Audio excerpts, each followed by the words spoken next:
Hello there, very good evening and welcome to Verdict 2017, where we get you all the updates from the ongoing assembly elections. I'm Tracy Shilshi and here are the headlines. Elections are held for 69 seats in Uttarakhand. Second phase polls conducted peacefully in Uttar Pradesh in 67 assembly constituencies spread across 11 districts.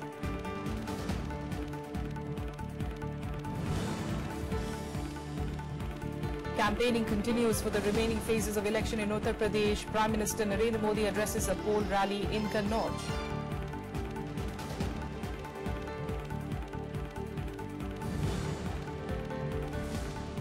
And the nomination process for first phase of elections in Manipur ends. 215 candidates filed papers from 38 constituencies, which go to polls on the 4th of March in the first phase.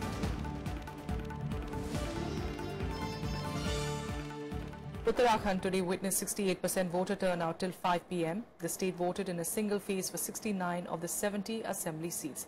Here's a report. In Uttarakhand took place amid tight security arrangements.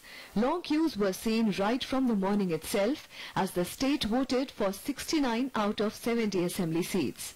Polling was peaceful, with local issues appearing to dominate the voters' mind. जो भी हमारी जो सरकार आएगी कुछ better करे हमारे लिए, ये हम चाहते हैं। समाज के लिए कुछ सुधार चाहिए जीवन में, और हमारे विजय कॉलोनी में पानी की समस्या, बिजली की समस्या, सड़क की समस्या, जो यंग जनरेशन में जो जैसे बेरोजगारी है, उसकी ये जो मेन समस्या है उसको दूर करें।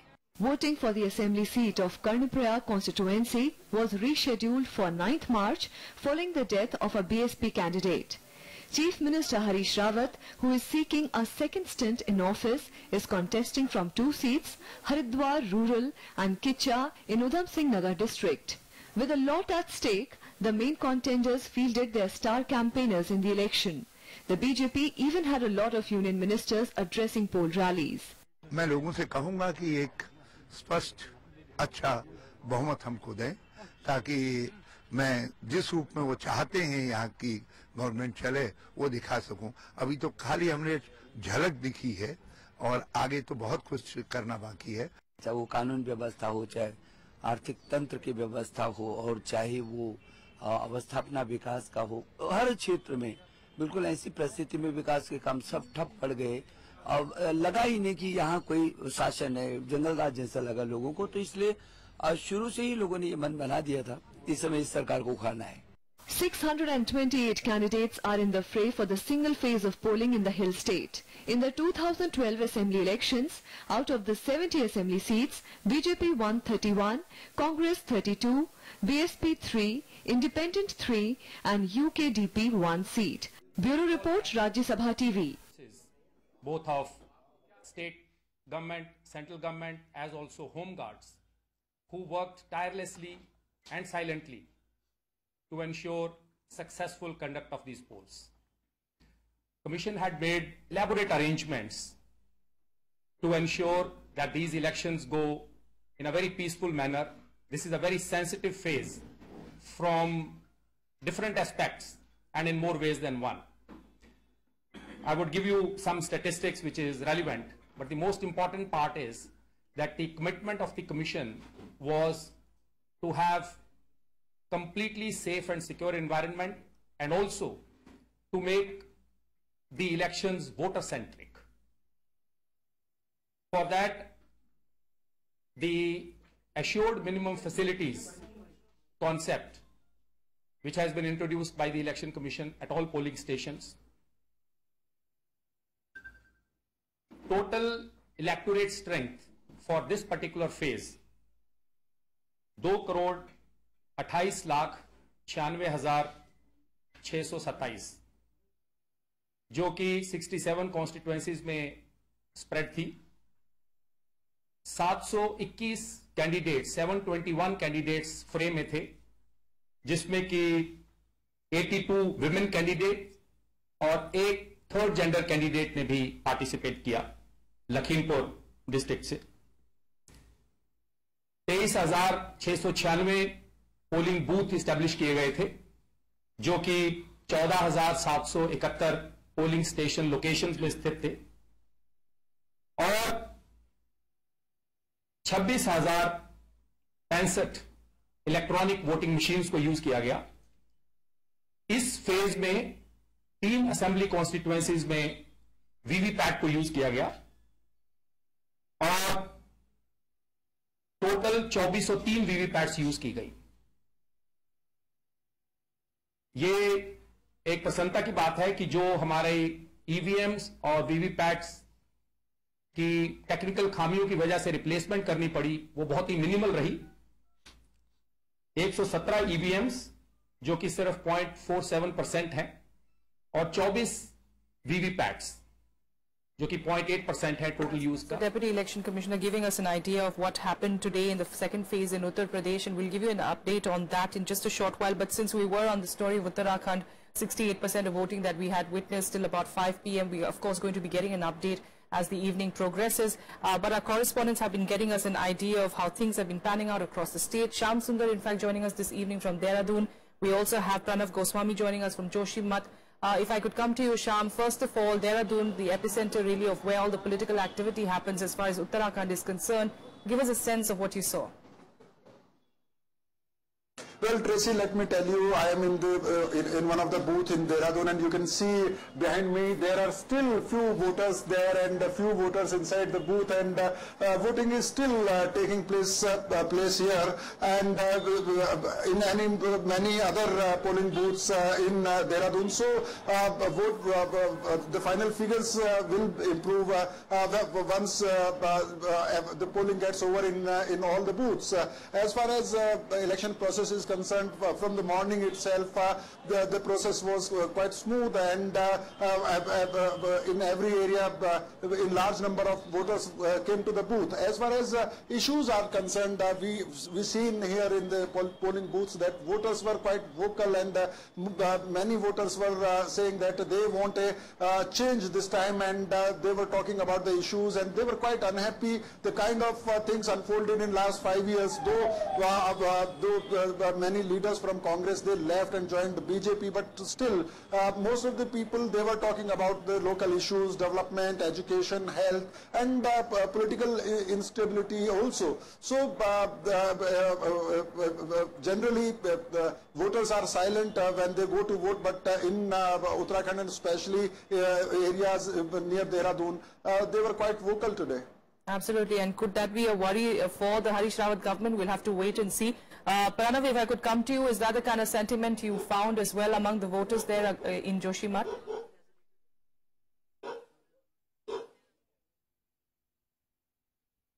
In this hill area, Joshimath comes under Chamoli district. This is one of the hill area where I reported today, and I saw that voters were very enthusiastic. They were very keen to use their rights of voting, and they were wanting that this time their issues which were not addressed earlier, they were very optimistic that this time new government will definitely address all those issues which are often neglected. You know that in Uttarakhand, the people of Uttarakhand have been alleging that the development and growth is restricted only to ground areas, but those 10 districts which come under hill areas, those districts as far as development is concerned have been neglected by all governments. This time people want that their problems should be addressed, and that is what we saw today. There were women voters also, there were voters from across all age groups. They were very enthusiastic, and we also saw that there were very prominent issues, especially migration issue, which we have been talking about, that youths of hill area, they wish to migrate because they don't have employment, they don't have basic amenities, they are deprived with even small facilities which no government has been able to provide. Absolutely. So issue-based voting is what we saw today, and not just that, but also very vocal is what Pranav Goswami and Shyam Sundar are saying as well. Thank you so much to the both of you for joining us and giving us an update on what we are seeing across Uttarakhand. Meanwhile, also in studio, we are being joined by Sanjay Kapoor, who's the editor of Hard News. Sanjay, what do you see in Uttarakhand as being reported there by our reporters? You know, very vocal really of how the problems have been for the hill state.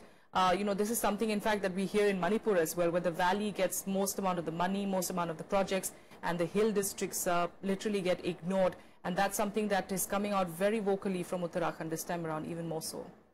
Yeah, I think hill areas have problems which are very, very difficult. It's difficult to set up industry there, although the software industry is finding space there, and people have to move out of those areas to look for jobs in the plains. That has been a trend for the last many, many years, so it cannot be really reversed. We have seen situations where villages are denuded of all male beings. They all go to the cities to work.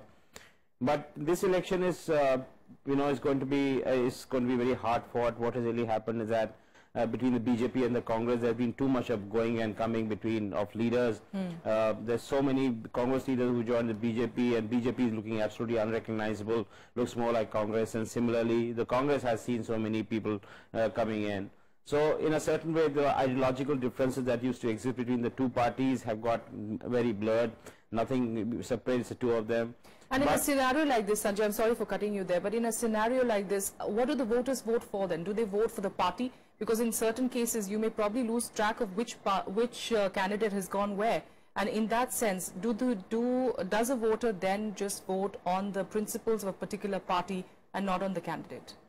I think what will normally happen is that people are going to vote for the party and not for the individual as such, and that is why you have a very strong, campaign which is being spearheaded by the Prime Minister Narendra Modi. The way he's been going, attacking Harish Rawat, it's the kind of language that we haven't really witnessed. It's been extremely aggressive. Similarly, Harish Rawat, despite the weakness that exists in the Congress party, has been able to hold to his ground, and in a certain way providing a challenge that not many people expected. So I would not really say that all is lost for the Congress. It is a kind of situation which makes it very difficult for BJP to surmount, primarily because they thought that would be a pushover, because so many leaders were taken in and they have so many ministers who've been attacking Harish Rawat. He's basically one man who's been running the show, and he's not doing a bad job. All right, we'll leave it there. As far as Uttarakhand is concerned, Sanjay, we'll talk to you more about the other states as well. We're in fact moving on to UP now, where over 54% voters turned up at polling booths till about 4 p.m. to exercise their franchisee in the second phase of the UP Assembly elections today. With 720 candidates in fray, UP is witnessing a three-way contest between the Samajwadi Party Congress Alliance, the BJP and the BSP. Second phase elections in Uttar Pradesh on Wednesday. Amid tight security, polling was held in 67 assembly constituencies spread across 11 districts. Districts that saw voting included Saharanpur, Bijnor, Muradabad, Sambhal, Rampur, Bareilly, Amroha, Pilibhit, Lakhimpur Kheri, Shahjahanpur and Badaयूं. This stage of election is important because of two reasons. One is sizable Muslim population, and another is consolidation against the minority voters. If there is a split in the Muslim population, advantage may go to BJP, but if it is not, advantage may come to the alliance between SP and Congress. Over 50,000 police constables, hundreds of home guards and several head constables were deployed to ensure free and fair elections. There were no reports of any untoward incident from any of the polling booths. अभी तक सब कुछ शांतिपूर्ण रहा है और हम लोग पूरे प्रयास किए हुए हैं कि सब कुछ शांतिपूर्वक संपन्न होगा और किसी भी प्रकार की स्थिति से निपटने के लिए हम पूरी तरह से तैयार हैं. Voting was marked by long queues in many places and enthusiasm among first-time voters. 720 candidates are in the fray, with as many as 22 from Bijnor and a minimum of 4 nominees from Amroha. Prominent contestants include SP Minister Azam Khan and his son Abdullah Azam from the Rampur and Swar seats. For the BJP, Legislature Party leader Suresh Kumar Khanna is contesting from Shahjahanpur city. उत्साह इसलिए है कि लोगों ने बहुत बुरे दिन देखे हैं. अच्छे दिनों के नाम से लोगों को इतना ठगा गया है और इस कदर जुल्म हुए हैं. ये क्योंकि बहुत कमजोरों का इलाका है. जीवन स्तर बढ़ाया है, खुशियां दी हैं, प्यासे को पानी दिया है, जिनके सम्मान छीन लिए गए थे उन्हें सम्मान दिया है. मुझे लगता नहीं है नोटबंदी कोई मुद्दा है. नोटबंदी आम आदमी उससे संतुष्ट है और उसे प्रसन्न है. और मेरा मानना है कि अब उत्तर प्रदेश में भारतीय जनता पार्टी बहुमत की ओर आगे बढ़ रही है. पहले राउंड का जो परिणाम समझ में आ रहा है और दूसरे राउंड में मैं मानता हूं कि निश्चित रूप से भारतीय जनता पार्टी भारी बढ़त के साथ आगे आएगी। साफ स्वच्छ मतदान किया है, अच्छा प्रत्याशी विजयी होकर जाए, प्रदेश में उच्च कोटि की सरकार बने। ये बदलाव, अमन, चैन, शांति, प्रदेश का विकास, ये कांग्रेस के और समाजवादी गठबंधन की जो प्रत्याशी है रुचि वीरा, उसको वोट डाला है। Prime Minister Narendra Modi, Chief Minister Akhilesh Yadav, Congress Vice President Rahul Gandhi and Bahujan Samaj Party Chief Mayawati campaigned extensively in the second phase constituencies.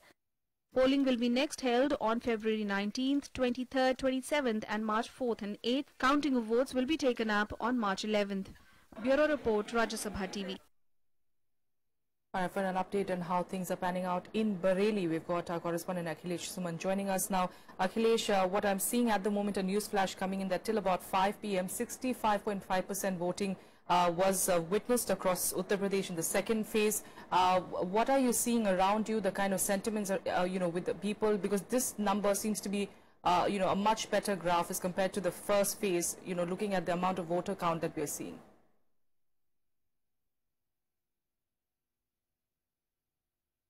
Yeah, naturally, Tracy, when you go to the first phase and when you come to the second phase, people see in the background and then come out to vote. So this time, it is not only the first time voters, even the women have come on the polling booths in a big way. And we have seen that women are asking all type of questions, governance issues, they are also asking the safety issues, they are asking employment issues. So even the Muslim women came in very big number. So it was very surprising and very enlightening to see that people of Uttar Pradesh in this part of the state have come up in a very big way. And all are vocal voters. If you ask someone, they will tell and you will understand that whom they are going to vote.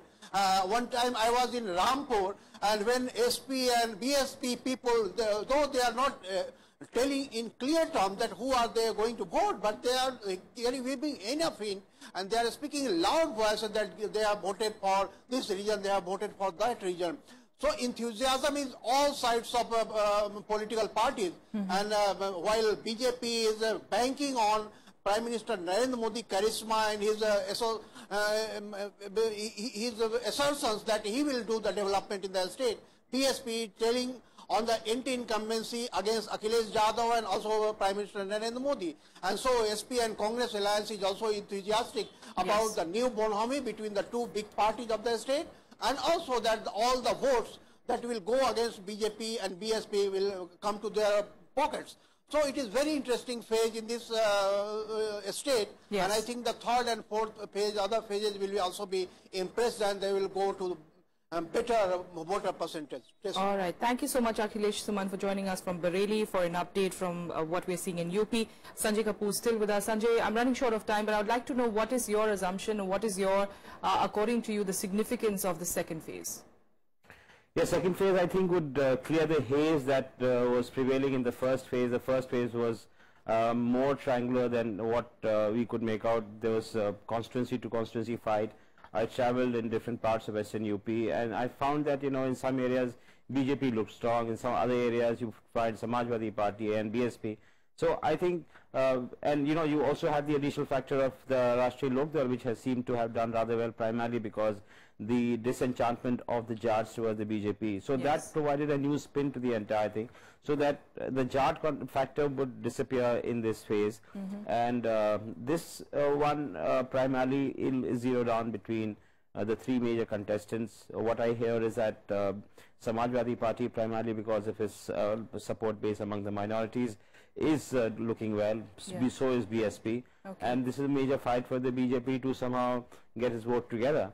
So my report suggests that the SP-BSP are ahead in this particular phase. So that is why it is quite significant. But it's phase by phase, and a lot of things will change as we go along. Absolutely. Still, 5 more phases to go. That's a big way still to go. But thanks so much for the moment, for joining us, Sanjay. Thanks as always for being here with us. Meanwhile, political bigwigs had a busy day in Uttar Pradesh campaigning for the third phase of assembly elections. Prime Minister Narendra Modi, in fact, addressed an election rally in Kannauj district, and the Prime Minister told the crowd that the SP-Congress alliance will shatter their dreams. Chief Minister Akhilesh Yadav, meanwhile, and his alliance partner Rahul Gandhi also held rallies in the poll-bound state. Here's a detailed report. As Uttar Pradesh voted in its second phase of polling, campaigning continued for the third phase. Prime Minister Narendra Modi addressed an election rally in Kannauj, the first in the city by any PM in 46 years. In his speech, Modi criticized the pre-poll alliance between the ruling Samajwadi Party and the Congress Party. He also declared the incumbent government ND poor. Kannauj is slated to go to polls on February 19th. आज मैं UP का अगर खाका खोलूं तो कहीं up नजर नहीं आता है, सब कुछ डाउन नजर आता है, सब कुछ डाउन नजर आता है। आज यूपी में जनता का भरोसा डाउन है, विकास का ग्राफ डाउन है, कानून व्यवस्था डाउन है, माताओं बहनों की बेटियों की सुरक्षा का मसला डाउन है। Chief Minister Akhilesh Yadav also held several rallies in Unnao, Lucknow and Rai Bareli. Addressing the audience, he said voters in Uttar Pradesh should not trust BSP as it might join hands with the BJP after the elections. Akhilesh also targeted the centre, saying that Mann Ki Baat itself was not enough and that the centre should deliver results. He also highlighted schemes launched by his government for the welfare of the people.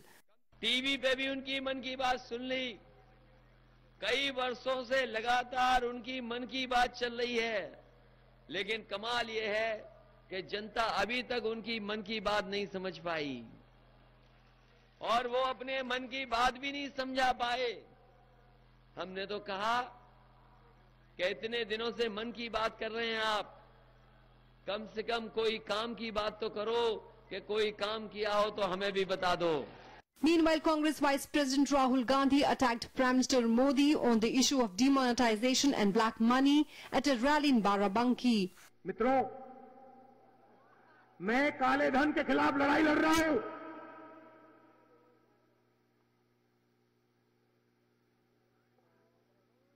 Line लगी हुई है, उसमें किसान खड़ा है, मजदूर खड़ा है, युवा खड़ा है, माताएं खड़ी है, बहनें खड़ी हैं। उस लाइन में आपको एक सूट बूट वाला चोर दिखाई दिया था। BSP Supremo Mayawati also addressed rallies in Rai Bareli and Barabanki. In Barabanki, Mayawati claimed that her party will win 300 seats in the assembly elections. She also said that exit and opinion polls are undermining her party's electoral strength. Terming the Samajwadi Party rule as corrupt and criminal, she alleged that the state government had failed to provide security to women and minorities in the state. BJP अपने किसी भी चेहरे को प्रदेश के मुख्यमंत्री के रूप में पेश करने की अभी तक भी हिम्मत नहीं जुटा पाई है और वहीं दूसरी तरफ सपा के मुख्यमंत्री पद का चेहरा जो अपनी सरकार में शुरू से ही यहाँ खासकर कानून व्यवस्था व अपराध नियंत्रण के मामले में जबरदस्त दागी चेहरा रहा है। Voting for the 7-phased polls in Uttar Pradesh ends on March 8th. The results will be announced on March 11th. Bureau Report, Rajya Sabha Television. Nomination process for the first phase of elections in Manipur ended today. Altogether, 215 candidates have filed nomination papers from 38 constituencies, which go to polls in the first phase of assembly elections on the 4th of March. Scrutiny of papers for the first phase of elections will be held on the 16th of February. The last date of withdrawal is on the 18th of February. Now, according to sources, 24 candidates have filed nomination papers so far for the second phase of elections on the 8th of March to elect 22 MLAs. And that's all we have for you on Verdict 2017 for today. Thank you for joining us.